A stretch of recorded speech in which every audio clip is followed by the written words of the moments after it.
Peace. It's Just Days representing Queens, New York, and you're now watching Side B TV with Phil Jackson. Keep it locked.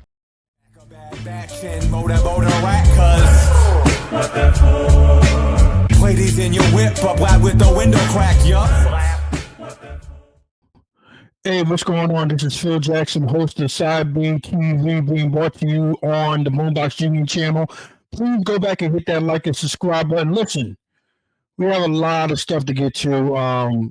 Big shout out to Jerry Graham. Big shout out to my man Sharif out there.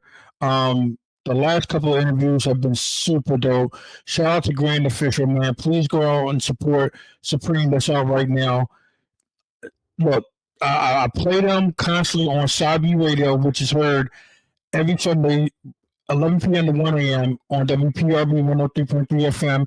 And I also play them on Splash 98.5 FM down in Atlantic City under the boardwalk every Saturday, 10 p.m. to 11 p.m., where I play nothing but independent hip-hop. With that being said, man, look, Sharif, once again, brother, you hit me up. You said, yo, you need to listen to this EP that I'm promoting right now for these brothers. You know, it's super dope. They've been in hip hop for a minute. They're veterans. So now they combined it. They're two talents, and now they formed this group. And I've been playing them on my show periodically. I want to say what's up to Northside Dro and The Supervisor. They make up the HAIRLINE Brothers. What's going on, people? What's going on? What up? What up? Peace, man. Thank you for having us on. No, thank you. Look, man. Shout out to Sharif. Once again, he put all this together. Shout out to me and Jerry Graham out there. I didn't even know that you guys were linked with Jerry. Like, Jerry's a cool brother, man. Like, you know, all the music that he's been giving me, man, and you know, now I have the HAIRLINE Brothers. And this, I'm telling you right now, this interview is close to my heart. Because number one, I'm 53 years old. Number two, I ain't got no damn hair. And I'm gray. You see what I'm saying? So it makes me feel better about myself. But I wanted to start out, I read the bio, which is absolutely dope. Like, a lot of people don't know, like, you guys are from Massachusetts and you grew up together. So, like, what was it growing up in Massachusetts, listening to hip hop? And when did you guys really start getting into the hip hop culture? You want to go first? Nah, you go first. I think for hip hop is just like, first of all, I want to say it wasn't just about hip hop. It's about music. You know what I mean? With me, at least. When I started listening to music, that like really drawn me into like a new world. Like, I'd listen to it and I'd be like, how these people do this? You know what I mean? Like, how do they make these rock songs? How they make these jazz songs? You know what I mean? So as far as hip hop, later on down in life, you know, like high school, I really started getting into like underground hip hop, listening to like, you know, Jedi Mind Tricks and you know, people from around here too, like Esoteric and Virtuoso and Lift, Mr. Lift, Acrobatic. We actually used to sneak into the shows just to see these guys, you know what I mean? And it was just a vibe around that time, you know what I mean? Just the essence, like, this is real hip hop, you know what I mean? It's not no fake, you know, fake gangster stuff, you know what I mean? It's just like real, you know what I mean? So yeah, I mean, I've always been a fan of music first, you know, and hip hop came down second. I'm glad that you said that.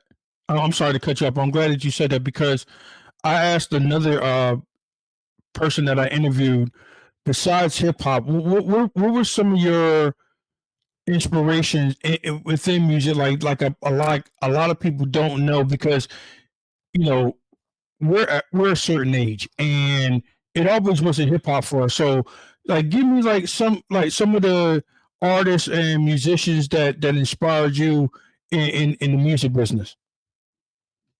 I I got a lot. I could go on for days, but like John Coltrane, Marvin Okay. Gaye, Curtis Mayfield, Nina Simone, James Mhm. Taylor, Eric Clapton, Queen. It's an array of sounds that I have in my head. You know what I mean? And I kind Gotcha. of I dance to my own beat, as they say. You know what I mean? And I try to formulate that and capture that so I can give it to the people at the end of the day. You know Gotcha. what I mean? So yeah, it's just a lot of inspiration. I get inspiration out of life too. You know, I get in a fight with my Word. girl. You know what I mean? Just like different stuff. You know what I mean? Right.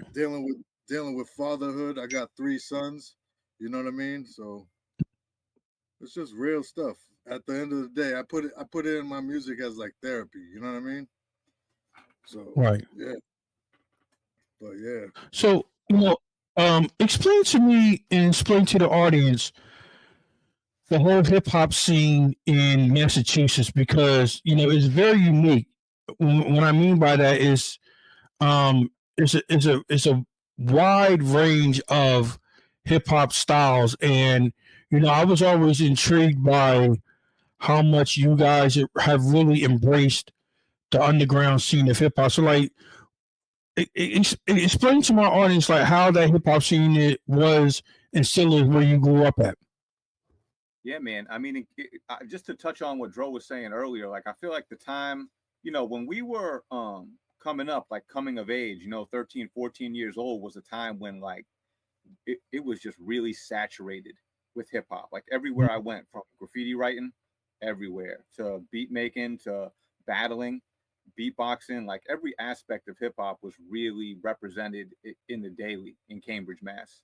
Um, and I think like just to speak to what you were saying as far as like the wide range of different types of hip hop that come out of Mass, like I mean, me and Dro grew up with dudes who we hung out with every day who have records out who are a totally different lane than us that we really like barely even made music with. Like I think about like my man K the I comes to mind. Like he's just Mhm. having a resurgence in his career, just got signed to Backwoods. And like that's my man. I used to hang out with him every day and just kick it. I don't have a single song with him, because we made different kinds of hip hop. But in Cambridge we got guys like K the I, we got the HAIRLINE Brothers, you got Millies, that's a very vast array of different hip hop. And so I guess that just speaks to like, yeah, the saturation. Like there's so many different styles out here, and That's, everyone just seems to be able to find a place. I've always been intrigued by names in hip hop. You got Northside Dro, you got the Supervisor. How did you guys come up with your names? Because that is, that actually stands out, and that makes you.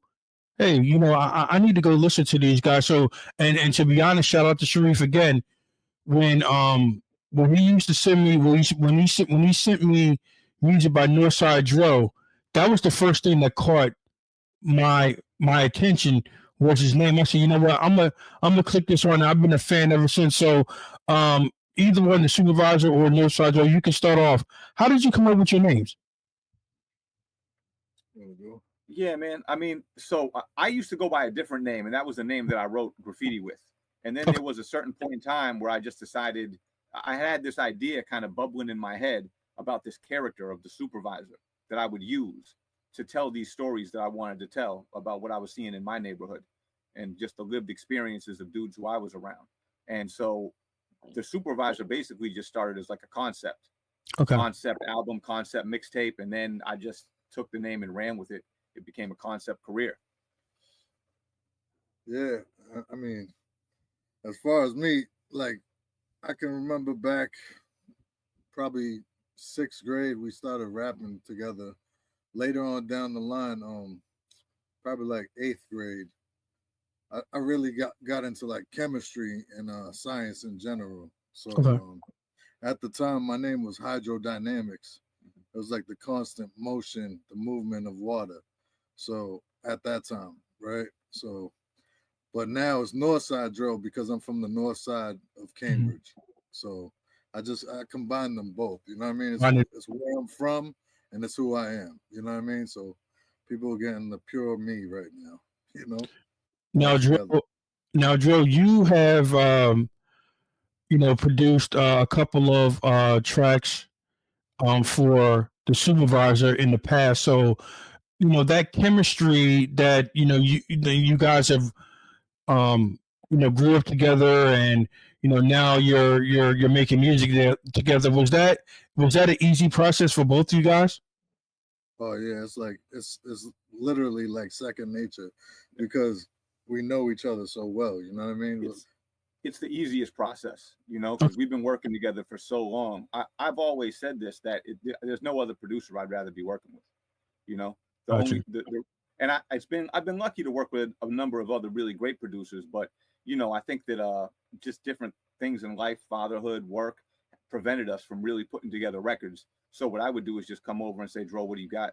What do you got for beats? Yeah, if we had zero distractions, we could probably bang out like 100 songs in a month. We'd already You be know 10 what I mean? albums deep, 15 albums It's crazy. deep, but life happens.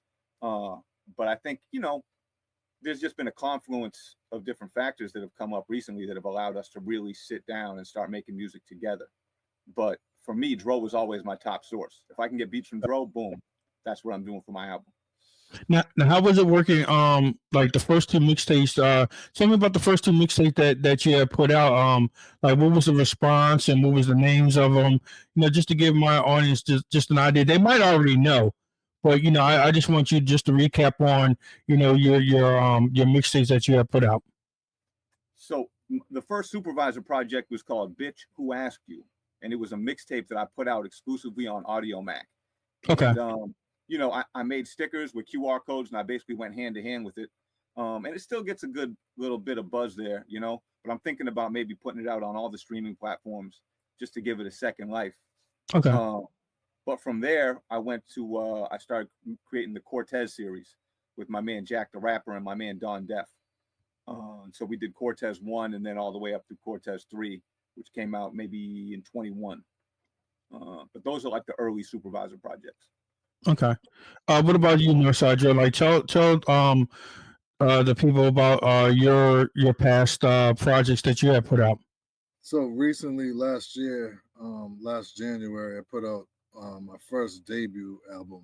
It's called Revenue. But prior to That's station on the radio station. You heard that? Yes, sir. Oh, it was Sharif gave it to me. Of course. Word up. Shout out Sharif. But prior to that, I had a couple like industry type of mixtapes out there, and I've been moving ever since though. You know what I mean? Like it's always been my plan to just have albums just layered with my sound, and not no like industry or anybody else's beat for that matter. Gotcha.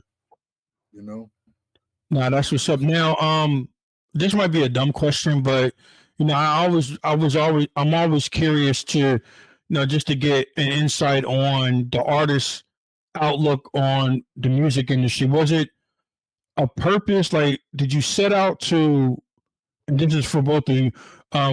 Did you guys set out to actually get signed by a record label, or you was like, what, I just want to put out music and just be independent and control my own destiny, my own music? So like, what was like, how what was that outcome like? Did you want to get signed or you want to stay independent? I remember like as a younger cat, initially that was like, we want to get signed, we want to get the money, all that stuff. But with technology and everything, the way it's going right now, it's like we could do this on our own. If somebody wants to co-sign, like you know what I mean? Right. That's fair to go. But man. Yeah, I mean, I definitely at one point had dreams that would happen, and I'm still open to the possibility, of partnerships with another entity of some sort. I don't think I'd want to be signed to a major label, to be perfectly honest with you, especially just like I feel like every month there's something else horrible coming out about the music industry, and not just that like writers are, rappers are getting screwed out of their money, but like it just seems like a scene I don't want to be a part of. Right. But, at one point, looking back, I could definitely say like, yeah, I was really hopeful that something like that would come around. But yeah, like Dro said, I feel like, you know, we can do this independently right now. It's just all about breaking through, and it's a whole different ball game these days, you know, with the algorithms and all that stuff. Absolutely. I think it's more easier to be independent now. And I like me personally, I just think it just gets more traction because you have more platforms, and you know nobody's really just sticking to one sound of hip hop. I mean, you know, now is so many avenues that that artists can take now. But um, my next question is: has there ever been a time that Northside Dro and the supervisor say, "Hey, look, you know what? I don't think I just want to do music anymore." I mean, has there ever been a time with you guys like that? You know, like musically wise or just life wise? Yeah, I mean, I had a lot of drama in my life. Okay. You know what I mean, so to speak, with like baby mama drama. You know what I mean? Just having kids like right now fighting for custody for my kids. And Okay. I got my 18-year-old boy here with me tonight. So, you know, it's a work in progress. Life happens, so to speak, you know. But yeah, sometimes that will put some pressure on you that will make you be like, yo, is it worth it? And then you have to rethink, like, this is your therapy. This is how you get out of your own That's what mind. I was, You know what I mean? and So, you know, not to cut you off, my brother, and that's what I was just about to say. Is the music therapeutic for you? oh, it's 100%. Got you. 100%. I put every ounce of my emotions and feelings into this thing. Yeah. You know what I mean? And I hope the people, you know, can hear it on the other end, you know? Mm-hmm. Got Just to you. speak to that question, man, I think that, you know, like I was saying, like our environment was so saturated with hip hop when we were growing up, and that's a time when like your brain as an adolescent is still kind of taking shape. Mhm. And there have been times where I was like, maybe I'll like just stop putting out records, but the rhymes are never going to stop coming. Like my mind is wired this way now. Right. Until the day when I'm on my deathbed, I'm still going to be thinking up rhymes. And I think there is something very therapeutic about going down that pathway of turning that rhyme into a verse, or for you turning that sample into a beat. You know. Yeah. So for me, I never really considered not rapping Okay. at any point. Life be life in Word, but I don't think it's a choice. I really don't have a choice. The raps are going to come whether I want them to or not. Word. So, when did you guys realize that, hey, I might have something here? Was it um like a show that you did or a song that you put out and they got great reviews, you know, throughout not just throughout your neighborhood, but just throughout, you know, the region. So like when was it that you guys realized that, hey, I might be good at this rap thing? You know what I mean? I think for me, like, you know, every day or during lunch in high school, Mm-hmm. we'd start ciphers, and I was the one that would start the ciphers sometimes. You know what I mean? Most of the time, and just from there, we had like talent shows and stuff like that. We would just, you know, a lot of people give applause, you know, and you know, I kind of ran with it over the years. Like, He's always been an incredibly confident MC. You know, like even when we were 14 years old, like we were not supposed to be in the venue and he'd be on stage battling. right, You know, so I don't think there was ever a doubt. Like we always just felt like we were the best. You know, right. and I think, you know, when I think back to the crew that we ran with in the late 90s, early 2000s, mid 2000s, like we had an incredible team. And I always thought our team was the best. And, you know, some of those dudes are still around and you will hear them on future HAIRLINE Brothers projects. But, you know, it just kind of ended up whittled down to the two of us. You know, and that's what I was just about to ask. Like, you know, you started out as a crew, but like now it's 2025. Like, are they still like doing music or anything like that? Yeah, some of them, Yeah. like Dro said, you know, we've lost a couple of real close friends. Okay. Just like everyone in this, you know, the modern time has. I think we've lived through a period where, fatalities for our age group have been through the roof, right? But we still got a couple. I mean, it's like not to cut you off, and you could continue, but like you said, life be life, man, and it just seems like we're losing a lot of people. And I know that's life in general, but it seems like we're losing a lot of people. And the crazy thing about it is, they're like our age. I'm 53 years old, and it's like, yo, I mean, I understand that's life, but it seems like it should not be like this, and it really does make you think, because I know, just like what you said, Dro. At one point I was like, man, I don't even want to do this radio shit anymore, Right. because I mean, just life just beats you down, man. But then, you know, you just get this resurgence, and it was guys like you that made me want to get back into radio, because for a whole year I wasn't doing radio, and so and Sharif would still send me music, and I would just get all this great music from you guys, and I'm like, yo, I need to get back on the damn air so I can start playing this shit again. So Play this. Yeah, it needs to be heard. yeah, so so I thank you guys for still making music. And real quick, during COVID, this is just a random question. How do you guys like cope through that? Because of the fact is, I know a lot of artists that made tons of music because we all have free time. So like, how like was that the case with you guys also? I mean, I made a lot of beats around that time. At Mhm. that time, I was actually working in like a hospital setting, so it was kind of hectic. So I was like one of the people dealing with the people in the You're on emergency, the front line. seeing a lot of deaths. You know Yeah. what I mean? As was I. I was working in the hospital setting as well. So like when life calmed down for everyone else, it turned up for the two of us. Right. So How was just going into that environment every single day? That had to be tough. I know it had to be tough. I worked a midnight shift too, so Mm. it was like the freaks come out at night. Okay, here we go. You know what I mean? So yeah, it was real. It was once you step foot in that place, it was on. Word. Yeah. Now, family wise, like, do you guys get like did you guys get like a lot of support back then with your music, and to the present time? Like, how was that? Because me, sometimes that's important to me. Like, if your family is behind you, like my wife is, she supports what I do 100%, and I got my brother, my son, they support me.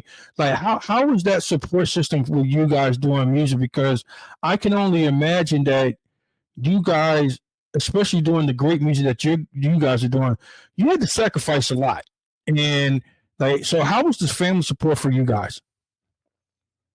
I think my mom Dukes always embraced what I was doing because she understood that it was therapy for me, as well as my father. Like my father, he used to play the guitar and stuff. He was like a Vietnam veteran, Okay.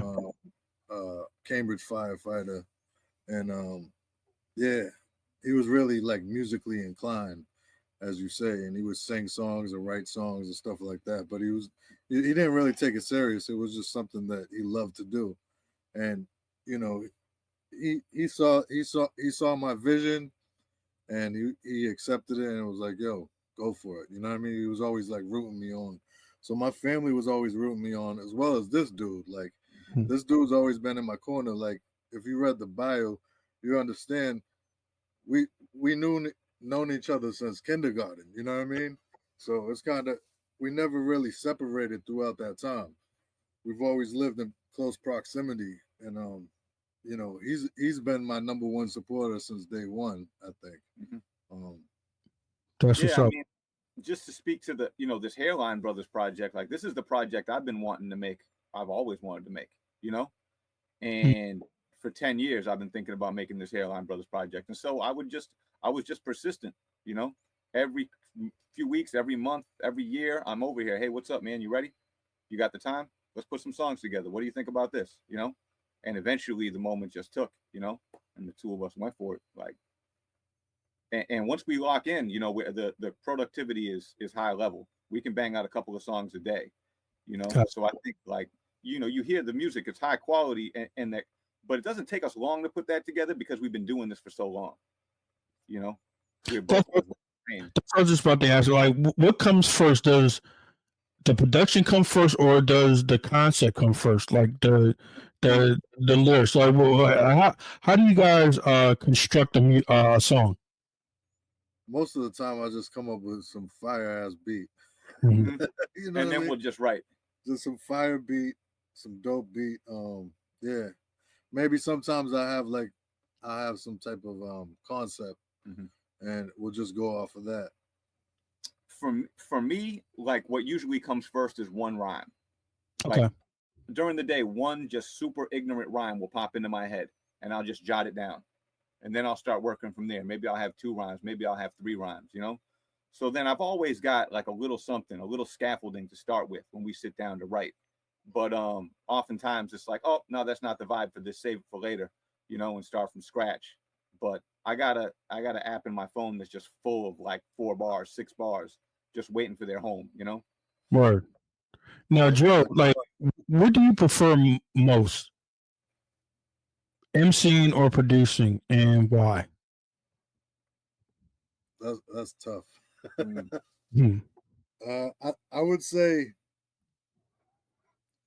I would say um probably MCing, Okay. because I feel like I get more out of that. You know what I mean?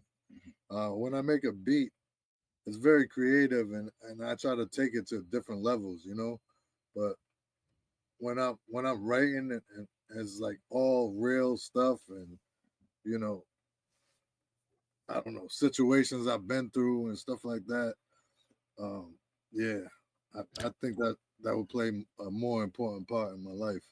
When did you start making beats, producing? So I was I always like I said, I always like music. I would like mess around on like little Casio keyboards and stuff. But when I was in high school, there was actually a class called the synthesizer class, Hmm. synth, the synth lab, right? So you would go down there, people would be making beats on like an old Macintosh Hmm. and a Lisa's keyboard, and I started making beats through there. And the teacher was a good guy. He would let me come in there for like extra credit and stuff like that. And there was that part, and then in high school I met this DJ cat. His name was DJ Contact, and Okay. he put me on, him and the Illy Click. They put me onto the Fruity Loops at the time, and I was just blown away because you could just manipulate samples. They had Fruity Loops, Cool Edit. They chopped the samples up in Cool Edit, and I'm like, oh, this is how you do it. All right, word, I'm in, right? So I ever since then I started working on. I could use any program too you put in front of me right now, like MPCs, whatever it is. Hmm. I could do it all, but at the end of the day, it's really like Fruity Loops is Machine for me right now. Serato Studio, Hmm. and yeah. Okay. So Now, the supervisor, your MC of choice, like, who inspired you, and it's like, you know what, who is that one MC that's like, yo, I listen to him and I get inspired, and it just makes me want to write something. So, like, who is that MC in your head? There have been a lot throughout the years, but I think one that was like a major turning point for me was E40. Like when I got introduced Hmm. to E40, and I went back and started checking his back catalog because I probably only got hip to him around like 2004 or 5, like Gotcha. right before Tell Me When to Go came out. But when I Hmm. started listening to those old, like In a Major Way, Hall of Game, I something about that just clicked in my head. I said, "Oh my God, there's a whole nother level that this can go to," you know. Right. And I don't think that people really give him the recognition that he deserves because his style is so outlandish. But as far as like, you know, speeding up, slowing down, stopping on a dime, and turning it around and still staying on beat somehow, like no one else does it like that man did it in that period of time. So that really for me was like, oh, okay. It kind of just like opened up a whole nother part of my brain rhythmically, you know, rap wise. No, that's what and that's an interesting MC because of the fact is, he's been doing it for so long and he's just been so consistent. Longevity. Right. The longevity is super crazy with E40 and not even just like coming from Oakland, they have their own style. And the thing about it is it gravitated to not just on the West Coast, but it came down south. It came, to the East Coast, the Midwest. Yeah, I mean, it's like, it's universal what he's done. So shout out to E40, man. Now, my next question is like the 90s. Oh my God, I love the 90s. I love the fucking 90s. The 90s so much, but is it for both of you guys? Is it necessary to actually still capture the 90s? What I mean by capture the 90s, I mean because you always hear, oh, the you got to bring the 90s back or whatever. Like, and me personally, I love the 90s. I love the late 80s, the mid 80s, late 80s, 90s. And sometimes you just have to leave those eras alone, but you can still be influenced by those. So like, do you guys get caught up in that, or like do your fans say, hey, you gotta keep the 90s alive? Like, do you guys get caught up in that because you really can't? This is just my opinion. You really can't just stay in the 90s. I mean, you still can be 90s influenced, but you could bring your own twist into it. So like give me your thoughts on that. You ever seen the movie Bill and Ted's Excellent Adventure? Yes. That's what me and this guy's trying to do. We're trying to take it back to every era of music. You know what I mean? And just and bring that funk when it, you know what I mean? Like the next Hairline album we drop is all 80s. Good. All 80s joints. We're coming in on some 80s. But we're also coming from every different angle, right? We're not just gonna make an album that sounds like the second Run DMC album, Gotcha. and copy that style. We're coming from every, so whether it be sampling an old yacht rock joint or a pop song from the 80s, or whether it be taking it back to a sample that was popular during the 80s and doing our own version of it, And I think just to touch on what you were saying, like we do get a lot of that right now. There's been this huge resurgence in a certain aspect of 90s hip hop, right? And I've enjoyed it. But the thing is, like the 90s is so vast, like I don't hear no one, there's so many different things that came out in the 90s that I don't hear anyone doing, Yep, it's only like one like specific kind of genre, which is kind of like grimy East Coast sounding 90s. There's a little bit of a resurgence in that West Coast synthesized out sound, a little bit, but we're trying to, for me, I think when I see someone hitting something from one angle, I immediately shift positions and say, okay, how can I hit that from a different angle?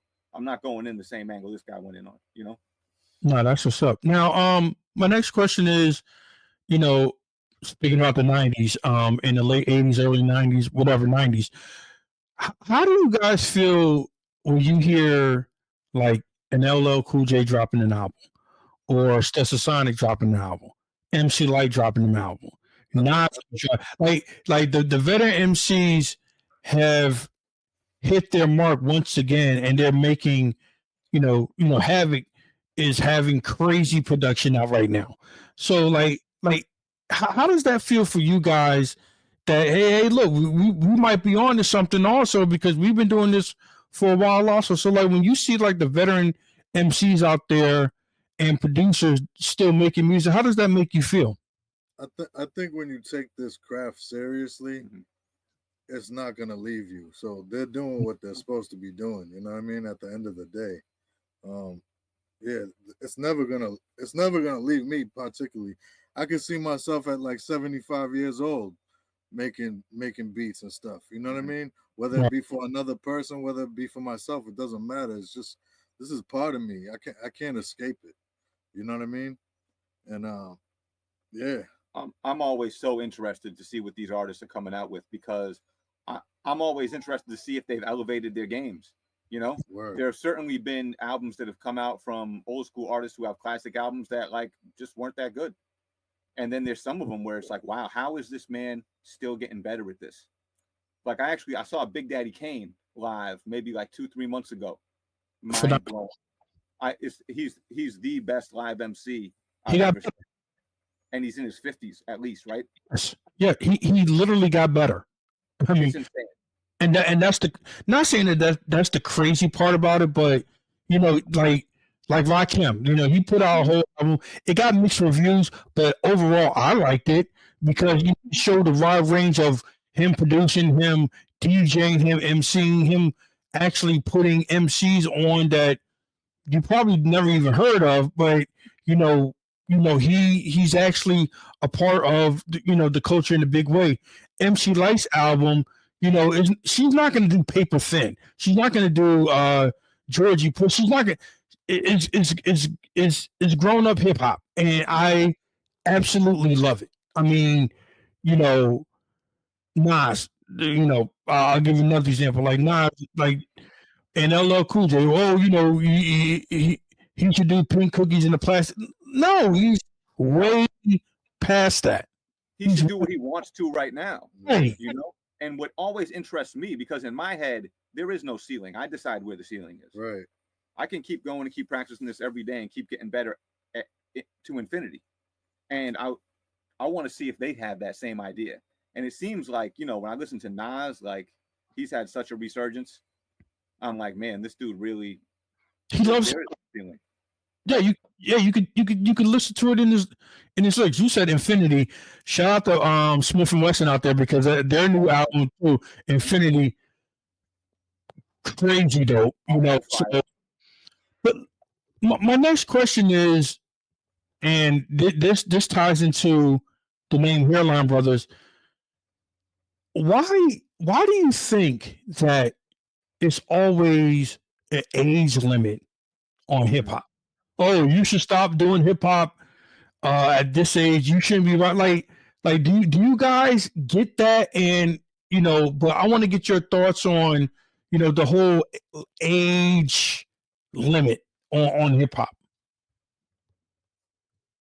I mean, personally, I think that that's something that they're starting to let go of. I think so. There was a point in time where it was like, yeah, no, like once you hit 30 something, stop rapping. But like, I don't know, one turning point I saw was when Run the Jewels blew up. Like these dudes are both on their like third or fourth wind. LP's already had 3 or 4 careers. He's well into his 40s, and he has the biggest record of his entire career. We gotta also mention like other genres don't have that. Yeah, they don't put a cap. They don't have that ceiling. The Rolling Stones are like 80, selling blues, out Fenway you know Park. What I mean? Mm-hmm. Blues, they don't have that. They don't have that type of ceiling. So it's like, what makes us different, you know?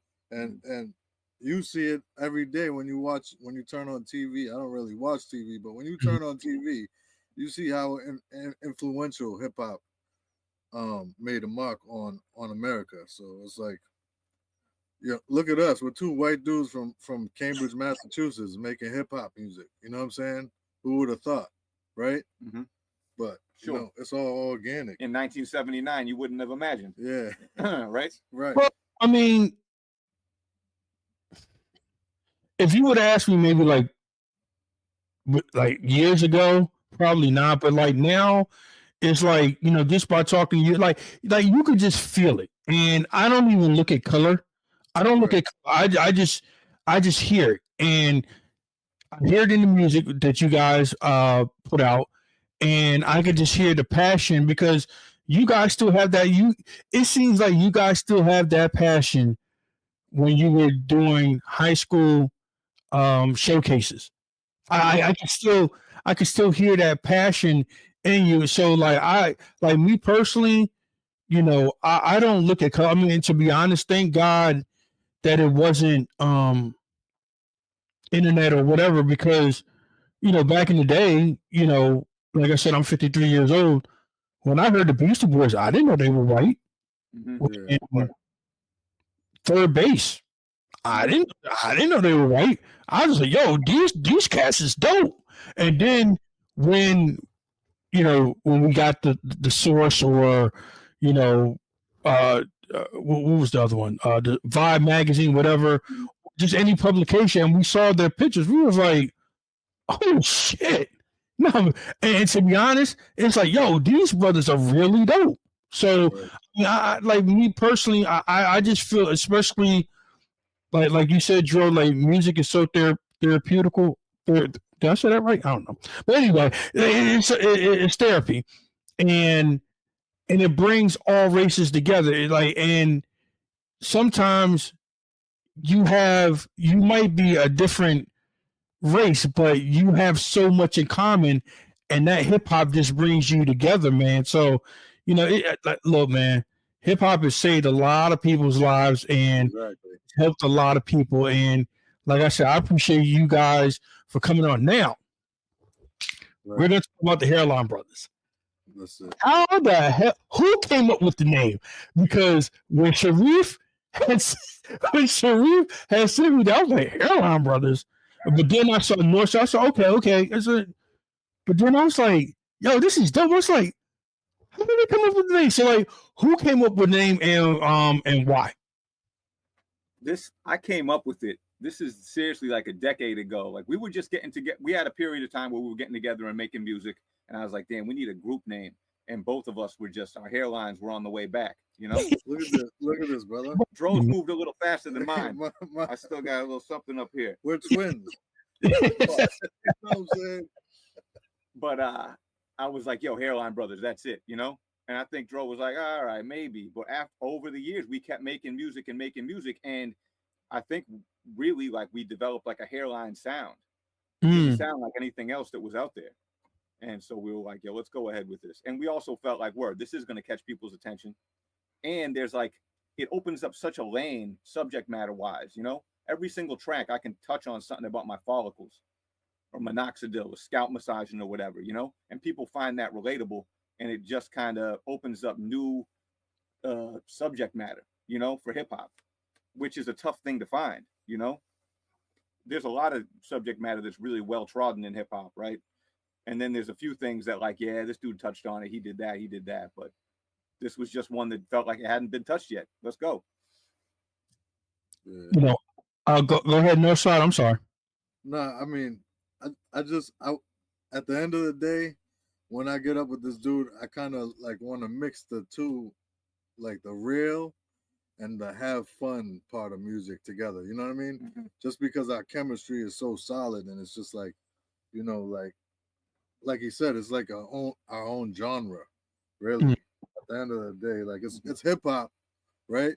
But we put our own twist on it. You know what I mean? And I think you're gonna differentiate us from the other people that are doing the music. You know what I mean? So right, just set our own stone. Especially as these next few projects keep coming, I think you're gonna hear that like, oh, okay, this doesn't sound like anything else that's coming out of the underground right now. We really just have our own perspective and our own sound. And that's why, I felt like we needed to have a name that was different than what everyone else is doing as well. Word. Now, the EP is out right now. I love it. But before we talk about the EP, how many songs collectively do you guys have in the vault for the Hairline Brothers project? I mean, we probably got 30 or 40 joints all together, but ones that we're going to use is probably closer to 15 for the next two projects. Okay. Yeah. Would you think that's right? Probably 20. Yeah, maybe 20 that we're like fixing to use. And then a whole bunch that we did that we're like, yeah, maybe one day it'll see the light of day. Actually, probably, yeah. 50 or 60? Yeah, probably, yeah. Something like that, yeah. With the synthesizer joints. Yeah. Yeah. Now, the EP's out right now. The restoration process is out right now. I love it. Shout out to Sri for sending me that. Now, tell me the whole concept behind that. How many songs are in the EP? 8 joints. We wanted to keep it an EP. We could have turned into a full LP by dragging in a few other joints that are going to end up on other projects. But I think that we just, we moved pieces around until it felt cohesive. Yeah. And who came up with the name Restoration Process? I think that was me. Yeah. Yeah. Just trying to restore, you know, restore your follicles. Yeah. You know what I mean? But you know what? I took it. I think it has a couple of meanings. Like you said, you know, because Hairline Brothers, you know, when you think of, you know, hairline or not having a hairline.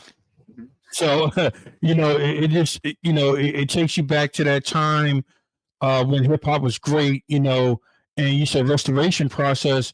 You're just trying to restore, not not that you're trying to save hip hop, but you're just trying to get that feel good back of what was missing in hip hop music right now. I don't know.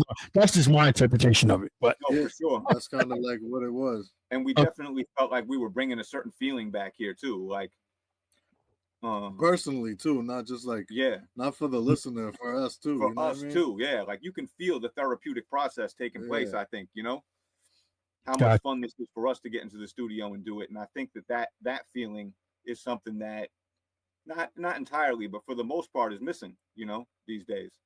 Got you. Yeah. Now the one track that you have, shout out to King Arthur, because I actually had him on Side B TV. Shout out to King, the whole High Speed Network out there. How was it working with King Arthur? Because you know he's a dope MC himself. Smooth, man. I mean, that's my man. You know, pretty much everyone that I don't think you could hear us working with anyone at this point that we're not personal friends with, and that's my man. You know. So anytime we get in the studio, it's always a good time, and I'm always just happy to work with someone who's, you know, as thorough as he is. You know, he's a connoisseur of the music and a real serious MC. You know, who takes his craft serious. So when we got in the studio, it was like that. You know, we just sat down, threw on the beat, and wrote, and that song came together. What, half hour? Yeah. I mean. Originally, like looking back at that session, I think I had a totally different hook on there, and I just took bits and pieces of what these dudes were saying, and I formulated a new hook. You know what I mean? And that's what you hear now on Step Back.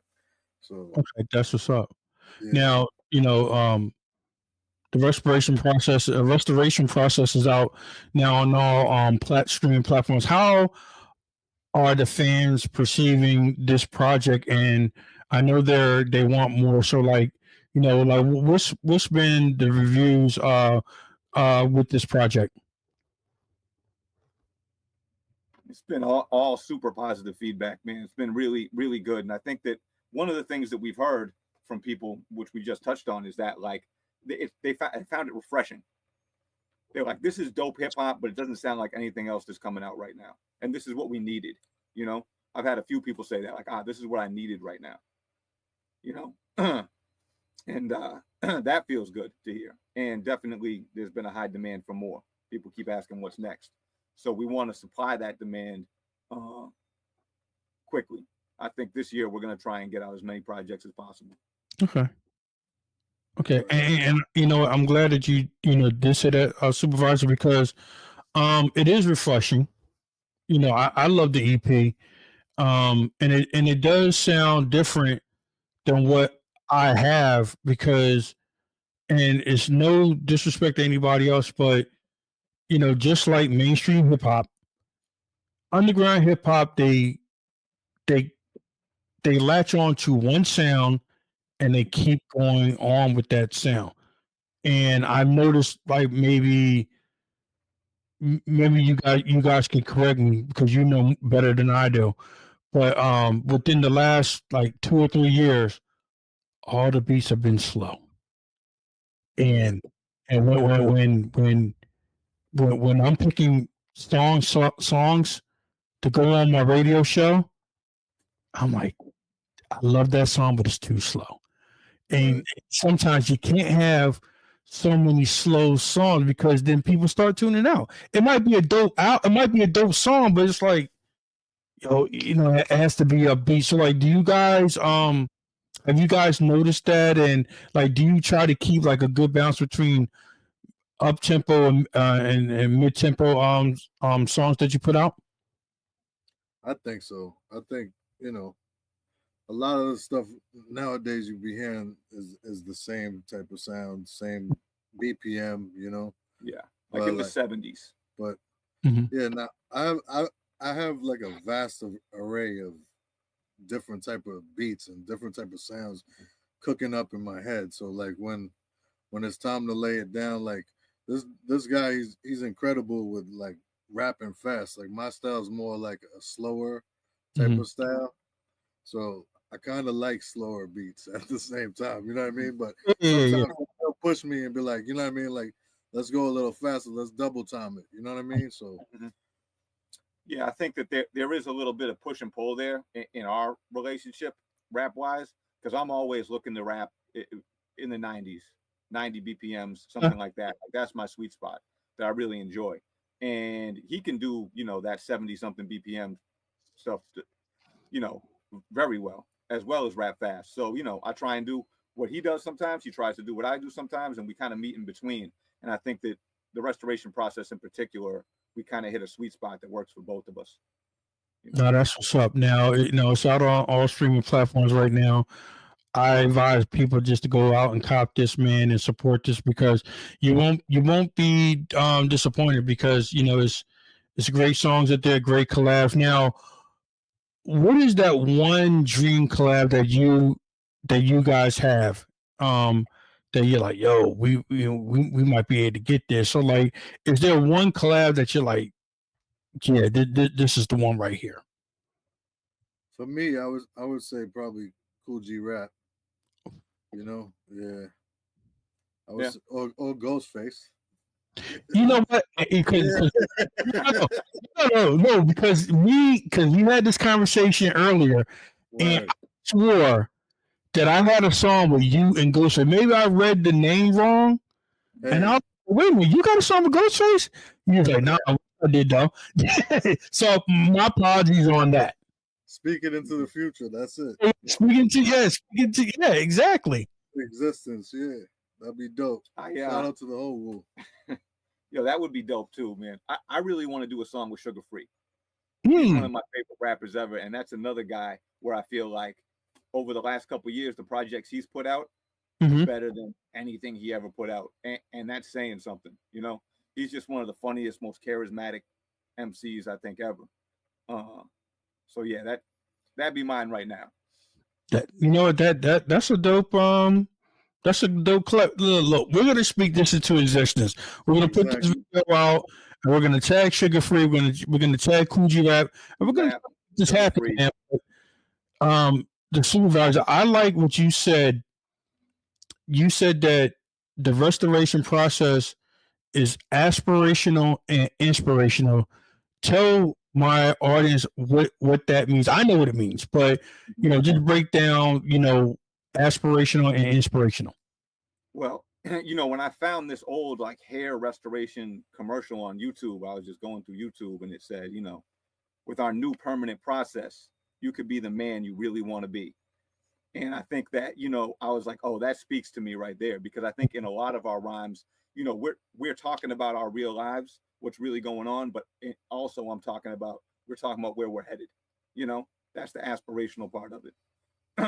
And so we want people to be inspired by what we're doing and just the feel of the music, you know. But then we also want, people to aspire to be more. And the restoration process is all about bringing yourself back to 100% full health. Being a better you. A better you in every aspect: Yeah. physical, mental, and emotional, spiritual. That's what's up. Yep. Now, how can people get a hold of this project, and how can people get in touch with you, Northside Joe, and the supervisor? Well, the Bandcamp is hairlinebrothers.bandcamp.com. So they can purchase the MP3s there. Hopefully, we'll have some merch and some physicals soon. Probably around the same time that our next project drops, we'll have all the physicals and everything, different merch up. And then you can catch me on Instagram at Supervision Unlimited. And mine's North_side_Dro on IG. And you can just Google it. at the end of the day. Yeah, if you just put in Hairline Brothers to Google, all our stuff comes up. We're very Googleable. Yeah. Hey, are you gonna have t-shirts made up? Yeah, we're thinking about making shirts. I also was in the process of ordering Hairline Brothers scalp massagers with the QR code that goes to the album. Look, when you do that, can you please? I will pay for it. I got you. I need that. You know what I mean? Because like what you guys are doing right now, like you said, is very inspirational. And hey, look at me, man. Look, I'm all damn great. I was like, I feel good about myself now. You know what I'm saying? Because at one point in radio, especially when I was doing the when I started the YouTube page, I was like, should I start dyeing my beard? I'm like, what the hell am I thinking about? No, I'm just gonna go natural, and I'm just gonna just do what I do. I'm not gonna try to fit in any lane, and to be honest, by talking to you guys and getting the concept of your philosophy of music and your philosophy of this EP and the group wise, I love it. And it makes us old guys feel good.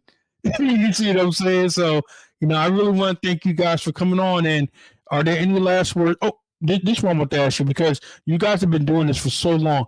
Do you have any advice for any artists that are trying to come up now? I would say just be yourself. Don't try to like emulate something you see on TV, something you heard. Just try to be yourself at the end of the day, and try to be creative as possible. Just stay true to yourself. That's all. Yeah. My advice would be don't stop. That too. Just keep trying to get better every day. Consistency. And even if you get, foiled in your attempts once, twice, 3, 4, 5 times, just keep going. Yeah. Keep going, because you never know when you might just hit that one magic project, that lives on forever. One last question. One word answer for both of you. Hairline Brothers. Northside Joe, you go first. Brotherhood. That's it. Brotherhood. I can't come up with a better word than that, man. It's all about the connection right here. The hairline is one thing, but the brothers is really, the foundation of this. Was a relationship between the two of us and how far we go back. Word. Look, I want to thank you guys for coming on. You got any shout outs before we get out of here? I want to send a big shout out to Sharif out there in Louisville, Kentucky, and my man Jerry Graham, man, because like those guys have been giving me so much great music and great interviews for like maybe the past year or so. But do you guys got any shout outs? I would definitely shout out them too. I want to shout out my kids. They're probably gonna watch this at some point. And my girl, my mom's. And just stay tuned, listening for the Hairline Brothers. I got a album dropping this month actually called Second Nature. So check out for that. Northside Dro. And we got more stuff in the works, like I said. Yep. More Hairline coming soon. I want to give a shout out to Carly, and I also want to give a shout out to Floyd Wiggum, my man Don Deaf, and King Arthur, all for being a part of this project. My man Tiago for the artwork, and hey, shout out to you, Phil. We really appreciate you having us on, man. No, you guys. No, you like I tell all the artists, it's not me. You guys the ones that make the show, because you guys provide me with the music. If it wasn't for you guys, I wouldn't have a damn show. So no, thank you. Are you guys doing any do you guys have any shows lined up, like so people can come out and check you out? Not right now. We are both we've both been so busy, and we're putting so much of our effort into recording and then just getting these projects ready to get out, that I haven't really been like putting my feet to the pavement and getting us shows. But the plan is that during these warm weather months, we will have a couple of performances, and we'll definitely let everyone know on IG. Merch on deck. Yep. Now, keep me posted what you guys are doing, because I love the concept. Northside Dro, I've been playing your music for a hot minute. And the Supervisor, I probably, you know what the crazy thing about it is before we go? I've been playing all you guys before even Sharif, because if you because I just love music, and I feel as though that when people say, "Oh, where's the real hip hop or whatever," and it's like, bro, it's right here. It's like, dude, just find it. If you can go on your phone and search for porn and bum fights or whatever, I mean, like you can, if you just type in underground hip hop, everything is going to come up right there. You see what I'm saying? So, and that's what I've done. I mean, that's how I started my show 15 years ago. I had no connects. I had no people at record labels or anything like that. And I was just searching online for music. I said, well, what do I like? And then what do people miss hearing on the radio? And that's how I just came up with Side B Radio. So, but I really want to thank you guys for coming on, man. And like I said, keep me posted for anything that you got coming down the line. And Dro, I'm going to be looking out for that new project in the next couple of weeks. And also, you guys have a video out now for one of the songs, correct? Yeah, that's right. We got a video out for Step Back featuring King Arthur. And we also got a video for What They're For. What video do you want me to end with?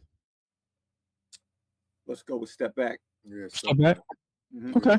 Yeah, we could do that. Hey, look, man. Oh, go ahead. Shout out to Ben's Barbershop for hooking us up. Benny, definitely. Ben's Barbershop. Is that the video? Is that that was in the video? That was funny. Yeah, man. Shout out Benny. My man Northside was like, just my hairline. He said, why don't I just trim you up, trim your beard down? That was funny. I was like, you know what? I can definitely relate to that. And I thank you for that, my brother. He wasn't even expecting that too. So yeah, it was organic. We had him acting off rip. So it's a dope video, man. We're gonna end with Step Back, featuring King Arthur, man. And I really appreciate you guys for coming on. Appreciate you, brother. Thank you, man. All right, that's what's up. And that is going to do it for me, man. I want to thank Northside Dro and the Supervisor for coming on. The EP is out right now, The Restoration Process. Please go out and support that, man. Hey, look, it's another one in the books, man. I want to thank everybody for tuning in. Shout out to my man Sharif out there in Louisville, Kentucky. Shout out to my man Jerry out there. If you're an artist, if you want that promo, please hit up those guys. Everything's gonna be on the page where you can hit those guys up, man, if you're really serious about your craft. So what we're gonna do right now, we're gonna end the show with Step Back, featuring King Arthur off the new album or new EP, Restoration Process. I'll talk to you guys next week. Peace.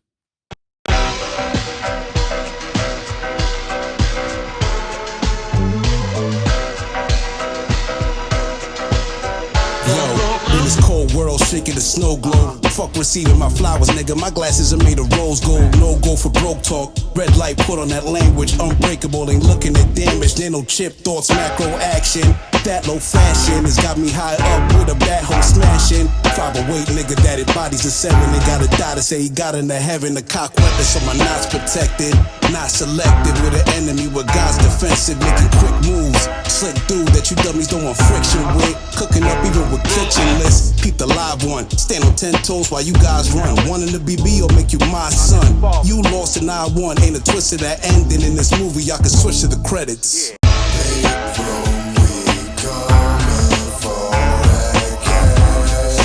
You should probably step back. Don't get in our way or you might crash. You should probably step back.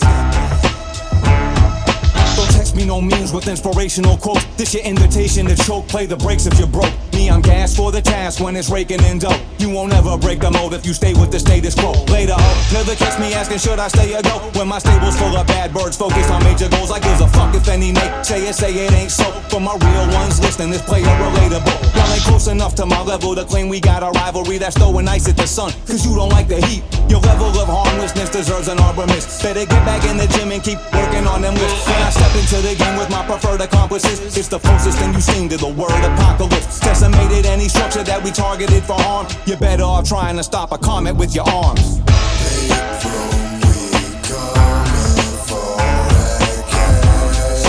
You should probably step back.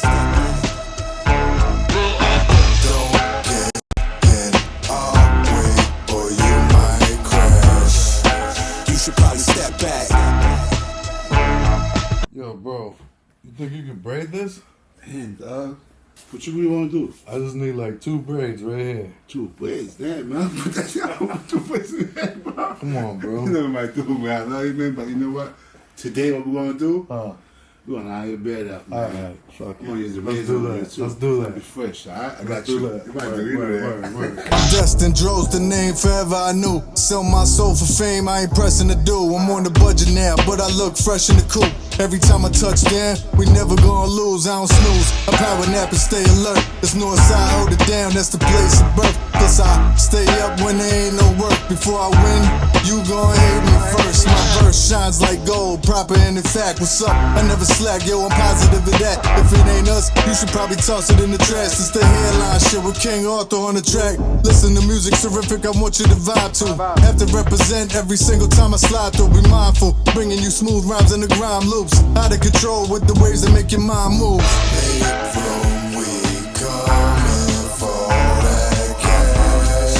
You should probably step back.